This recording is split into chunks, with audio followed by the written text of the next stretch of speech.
Good morning, class 11. This is your next video for the molecular orbital theory. Before this, if you remember, we have discussed the VSCPR theory. I hope आपने सारे structures along with the hybridization along with their bond angle आपने अच्छे से practice कर लिए होंगे. Okay, so today we'll start with the molecular orbital theory. So before this, हमें ये देखना है कि मॉलिकुलर ऑर्बिटल थ्योरी क्यों आई, एक्चुअली प्रीवियस थ्योरी क्यों फेल हुई, इसने ऐसे क्या पॉइंट्स बताए जो प्रीवियस थ्योरी को ओवरकम कर गए. अगर आपको वीबीटी याद है तो वीबीटी में हमने पढ़ा था कि सपोज अगर H2 का मॉलिक्यूल अगर कोई बनता है तो H2 का मॉलिक्यूल कैसा बना होगा, दो हाइड्रोजन से. अगर हाइड्रोजन का कॉन्फिगरेशन 1s1 है और इसके ऑर्बिटल में एक इलेक्ट्रॉन होगा, इसके ऑर्बिटल में एक इलेक्ट्रॉन होगा, ये AO का मतलब यहाँ पे एटॉमिक ऑर्बिटल है. तो जब कंबाइन होंगे तो एक मॉलिक्यूल बनेगा जिसमें इस तरीके से इलेक्ट्रॉन आएंगे, उसे बोलेंगे मॉलिक्यूल का ऑर्बिटल. ठीक, बट उसने बता तो दिया कि जब एटॉमिक ऑर्बिटल कंबाइन होंगे तो उसने कहा था वो ओवरलैप करके बनेंगे.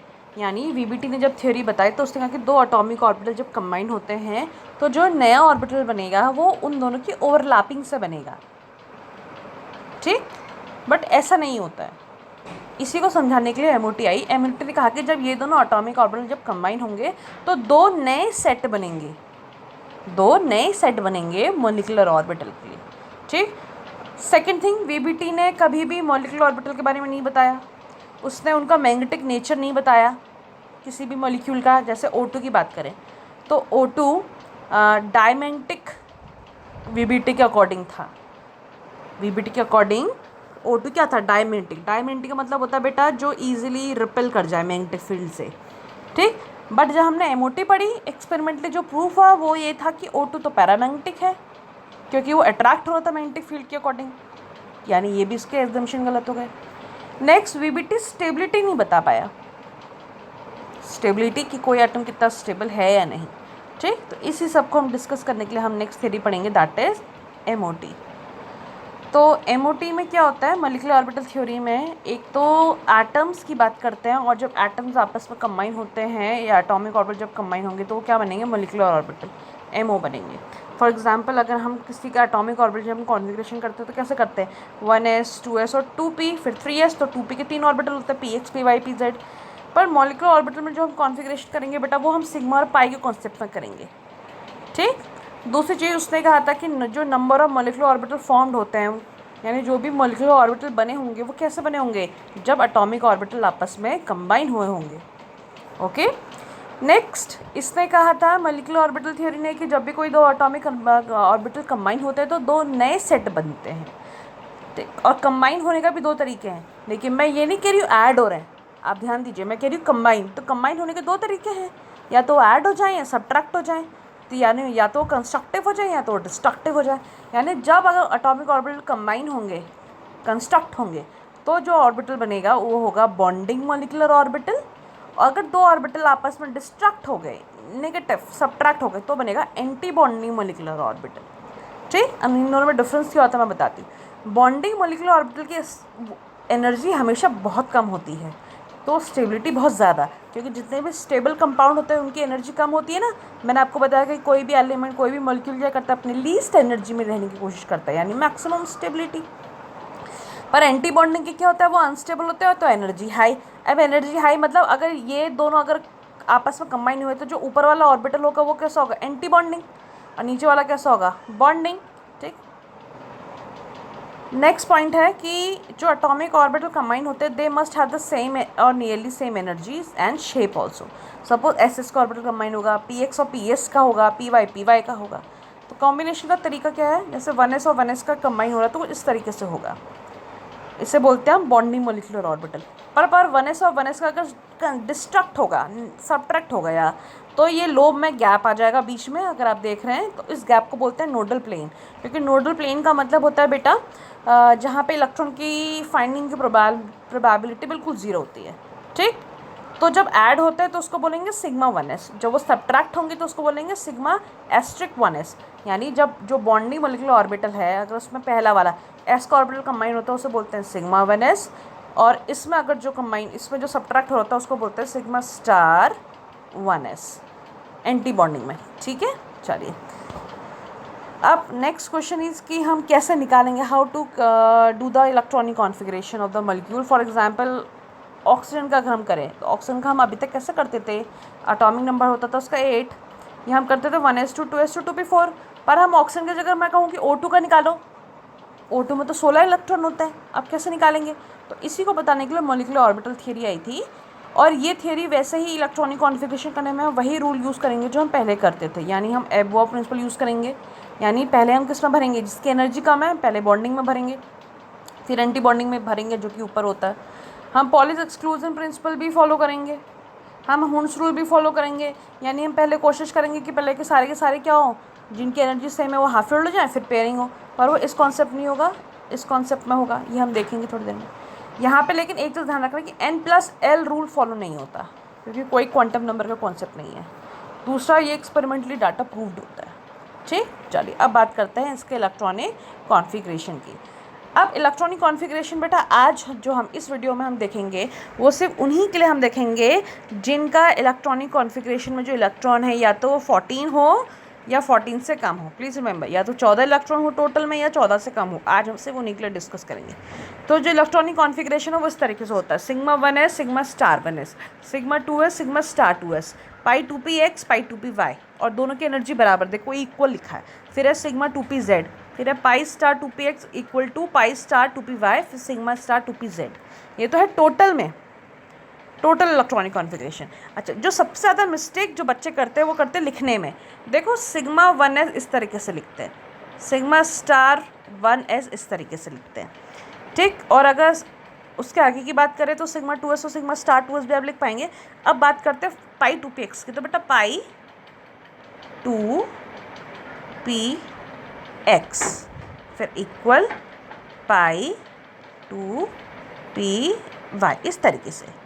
ठीक है, और जब एस्ट्रिक का लिखना हो या याले लिखने हो तो कुछ नहीं, पाई स्टार के ऊपर एस्ट्रिक बनाना, पाई के ऊपर स्टार बना देना।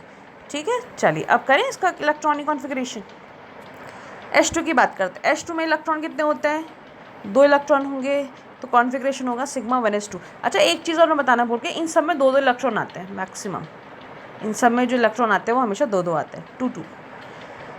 तो H2 का हो जाएगा इलेक्ट्रॉनिक कॉन्फ़िगरेशन 1s2।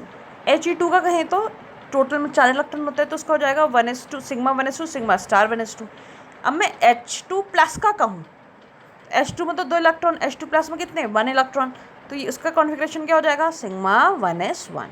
ठीक, चलिए नेक्स्ट टर्म अब हमने जो डिस्कस करना है वो करना है bond order. Children, bond order जो होता है वो निकाला जाता है number of bonding minus number of anti bonding upon 2, यानी बॉन्डिंग में जितने इलेक्ट्रॉन है और एंटी बॉन्डिंग में जितने हैं उसको माइनस करके अपॉन 2 कर देना, तो बॉन्ड ऑर्डर निकल आएगा।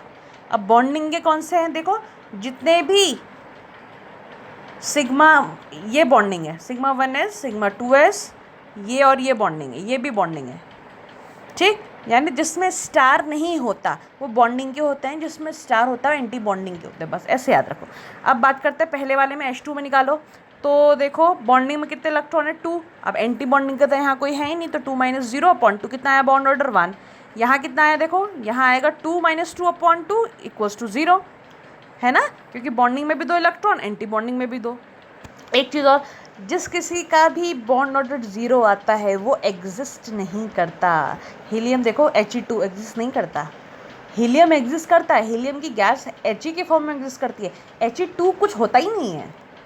ओके, तो ये इन्फॉर्मेशन हमें इससे मिलती है। नेक्स्ट है H2+ का, इसका बॉन्ड ऑर्डर आता है 1/2.5। ठीक है, चलो ये तो था बॉन्ड ऑर्डर। नेक्स्ट बात करते हैं स्टेबिलिटी की, तो स्टेबिलिटी डायरेक्टली प्रोपोर्शनल होती है बॉन्ड ऑर्डर के, यानी बॉन्ड ऑर्डर जितना ज़्यादा उतना ज़्यादा स्टेबल, यानी सबसे ज़्यादा स्टेबल कौन, H2, फिर H2+, फिर He। ठीक है, चलो वीडियो पॉज करके दोबारा करना है इसको। नेक्स्ट अब हम क्या करेंगे, नेक्स्ट अब हम करेंगे इसी से रिलेटेड थोड़े और कंपाउंड। अब हमने करा H2 H2- H2+, इस सब का आप इलेक्ट्रॉन लिखिए, इलेक्ट्रॉनिक कॉन्फ़िगरेशन लिखिए, बॉन्ड ऑर्डर निकालिए। ठीक, तो फिर आप स्टेबिलिटी निकाल पाएंगे। अब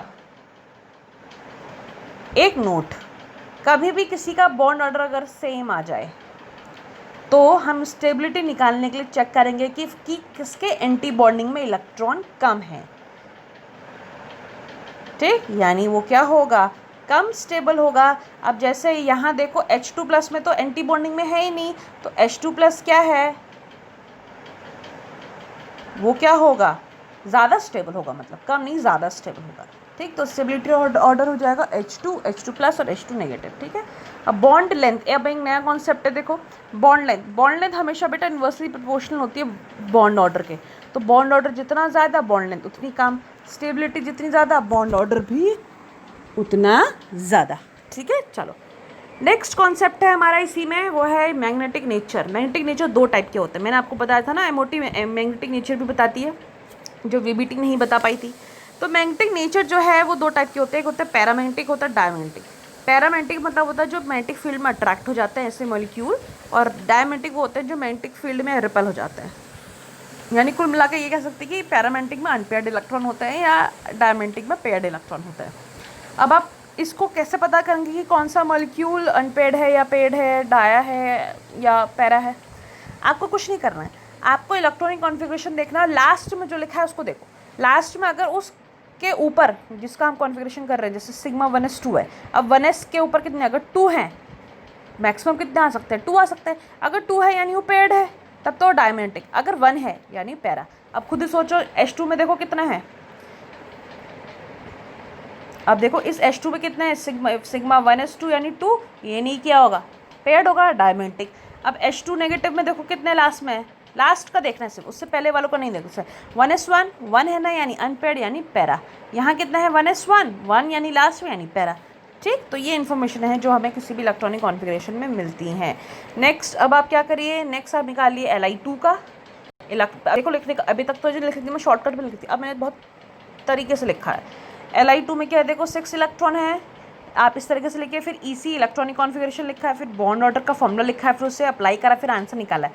शॉर्टकट मत करना बेटा, इसी तरीके से करना है। फिर Li2+ में, Li2 का प्लस का मतलब, Li2 का मतलब होता है 6 इलेक्ट्रॉन, प्लस का मतलब 1 निकल गया, कैटाइन बन गया, तो 5 इलेक्ट्रॉन हो गया, तो उसके लिए भरो, उसके लिए बॉन्ड ऑर्डर निकालो, फिर इसके लिए भी निकालो। अब क्या करना है, आप इन तीनों से स्टेबिलिटी ऑर्डर निकाल लेना।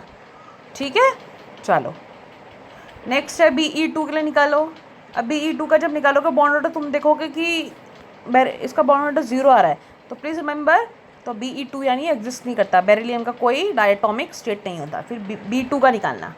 फिर अब अच्छा एक चीज़ और करना, इन सब के लिए बेटा हाथों हाथ आप मैग्नेटिक नेचर भी लिखते जाना कि पैरा है, डाई है, क्या है करके। ठीक है, चलो जैसे मैंने इसके लिए लिखा है। चलो नेक्स्ट है, नेक्स्ट क्या है देखो, कार्बन के लिए देखते हैं। वेरी गुड, हाँ कार्बन का देखो इलेक्ट्रॉनिक कॉन्फ़िगरेशन कितना 12, तो हम पहले करेंगे 12 यानी sigma 1s2 sigma star 1s2 sigma 2s2 sigma star 2s2।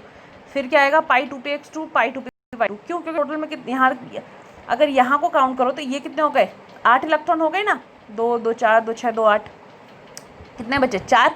अब 4 का मतलब क्या होता है बताऊँ, 4 का मतलब होता है, इसको इस तरीके से भरते हैं कि अगर कभी भी इस तरीके से देखो, पाई 2px equals to pi 2py, अगर हमें 4 इलेक्ट्रॉन भरने हैं, पहले हम एक यहाँ भरेंगे, फिर एक यहाँ भरेंगे, क्योंकि दोनों की एनर्जी बराबर है, तो पहले दोनों का हाफ फिल करेंगे।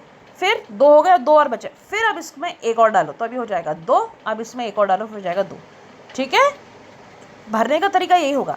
हालांकि दिखता हमें ऐसा है कि हम डायरेक्ट लिखते हैं, पर हम भरते पहले वैसे ही हैं, उसको माइंड में सोच लेना।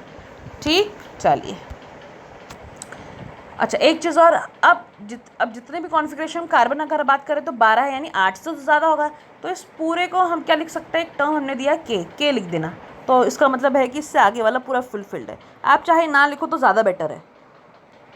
ठीक, वो मैं इसलिए करा क्योंकि मुझे शॉर्टकट पड़ जाए, पर आप लोग आई प्रेफर कि नहीं कर रहे हैं शॉर्टकट, पूरा ही लिखना, क्योंकि जितने बार आप पूरा लिखोगे बेटा उतनी ही आपकी ही प्रैक्टिस होगी। शॉर्टकट में आप कहीं ना कहीं मिस्टेक ज़रूर करोगे। तो फिर बॉन्ड ऑर्डर निकालना 2 आ जाएगा, मैग्नेटिक नेचर निकालना 14, N2 14 इलेक्ट्रॉन इसके लिए निकालना, तो इसका आएगा लास्ट में आएगा सिग्मा 2pz2, तो बॉन्ड ऑर्डर आएगा 3। ठीक, तो इसलिए N में क्या होता है, ट्रिपल बॉन्ड होता है। अच्छा ऐसे ही अब बात करते हैं, ये तो 14 इलेक्ट्रॉन था। अभी तक हमने टॉपिक जब शुरू करता हमने क्या कहा था, ये सिर्फ उन्हीं के लिए है जो कि 14 इलेक्ट्रॉन या उससे कम के लिए है। बट एक चीज़ नोटिस करो, N2 नेगेटिव और N2 पॉजिटिव भी N2 से ही बने हैं। N2 नेगेटिव जिसमें कि इलेक्ट्रॉन 15 है, और N2 पॉजिटिव जिसमें 13 है। 13 के लिए तो खैर अप्लाई हो जाएगा, उसमें तो कोई दिक्कत नहीं है। बट N2 नेगेटिव 15 इलेक्ट्रॉन भी बेटा N2 से ही बना है, तो इसके लिए भी वही बॉन्ड ऑर्डर फॉलो होगा जो अभी तक हम फॉलो करते आए थे। बट इसमें आप क्या नोटिस करोगे, इसमें यहाँ तक तो सेम होगा, के तक, के यानी के मतलब क्या, sigma 1:2 sigma star 1:2 sigma 2:2 sigma star 2:2 तो सेम। फिर पाई 2p(x2) पाई 2p(y2) सिग्मा 2p(z2), ये तो 14 हो गए। अब 15वां इलेक्ट्रॉन कहाँ भरेंगे, वो भरेंगे पाई स्टार 2p(x1), यहाँ भरेंगे, ठीक है। फिर बॉन्ड ऑर्डर निकालना, वो आपका आएगा 2.5। अच्छा, आप एक चीज़ नोटिस करो, मैंने यहाँ बॉन्ड ऑर्डर 4-0 लिखा है। कैसे? क्योंकि मैंने इसको कंसिडर नहीं करा। क्यों नहीं करा? क्योंकि बेटा बॉन्डिंग के यहाँ टोटल में 4 इलेक्ट्रॉन, एंटी बॉन्डिंग के 4 इलेक्ट्रॉन, तो टोटल तो कैंसिल हो गया ना, इसलिए मैंने आगे का काउंट करा, सिर्फ बॉन्डिंग के। ठीक, तो यहाँ ये बॉन्डिंग में है, ये भी 2 इलेक्ट्रॉन, ये भी 2 इलेक्ट्रॉन बॉन्डिंग के, इसलिए मैंने ऐसा कहा। आप चाहें तो ये शॉर्टकट ना करिए, आई प्रेफर आप पूरा वैसे निकालना, आप यानी पूरे बॉन्डिंग के इलेक्ट्रॉन काउंट करना, यानी ये 2, 2 4, 2 6, 2 8, यानी 8 माइनस कितना, 8 माइनस 4/2, 4/2, फिर 2 ही आएगा, यानी आप पूरा तरीके से निकालिएगा, ठीक है। चलिए नेक्स्ट है, थोड़ा सा शॉर्टकट है कि कभी भी अगर आपको इलेक्ट्रॉन दिए जाएं, टोटल के इलेक्ट्रॉन, और आपको कहा है उसका बॉन्ड ऑर्डर क्या है, तो एक शॉर्टकट है। तो आप क्या करना, 10 का तो 1 होता है, और ऐसे 0.5 बढ़ाते जाना। 10 का 1, 11 का 1.5, 12 का 2, 13 का 2.5, 14 का 3, ये है इलेक्ट्रॉन उसके बॉन्ड ऑर्डर। अगर मैं आपसे पूछूं कि which has the same bond order as N2, ये नीट JEE का क्वेश्चन है 2 साल पहले का। N2 के बराबर बॉन्ड ऑर्डर किसका है, खुद ही सोचो। C और N को अगर एग्जाम्पल देखो कैसे दिए हैं, cyanide CN, CO carbon monoxide, O2 और NO+। अब CN में देखो, कार्बन में ये भी तो मॉलिक्यूल है, हम MOT किसके लिए पढ़ते हैं, मॉलिक्यूल के लिए ही तो पढ़ते हैं। तो कार्बन का होता है 6, नाइट्रोजन का होता है 7, 6 और 7 हो गए 13। CO में कितने होते हैं 14, O2 में कितने होंगे 16, NO+ में कितने होंगे 14। तो N2 का तो यहाँ 14 इलेक्ट्रॉन है, तो 14 इलेक्ट्रॉन में यानी 3 बॉन्ड ऑर्डर, यानी 3 बॉन्ड ऑर्डर कौन दिखाएंगे, जिसका इलेक्ट्रॉन का सम क्या आएगा 14, यानी एक आंसर होगा आपका CO और एक होगा NO+। ठीक, इस तरीके से क्वेश्चन कभी आ सकते हैं, तो आपको ये चीज़ें पता होना चाहिए। नेक्स्ट वीडियो में हम बात करेंगे एनर्जी लेवल डायग्राम की, और जिनके जिनका इलेक्ट्रॉन का सम 14 से ज़्यादा होने वाला है। Till that, thank you.